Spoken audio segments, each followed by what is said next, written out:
at the players that Sanders are signing from South America, then they're signing rather the fee that Sanders pays for those players.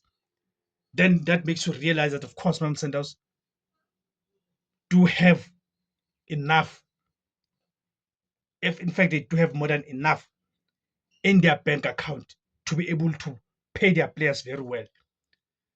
And in this case, for me, for the past, let me look, I can even say probably for the past 5 years, Tebo Mokoena has been our best player in South Africa, here in South Africa. I'm talking about players who are playing playing here locally in our domestic league and those who are playing abroad. Easily, Tebo Mokoena is the best in the past 5 years. So you'd expect that indeed, in terms of his package, that Mamelodi Sundowns are taking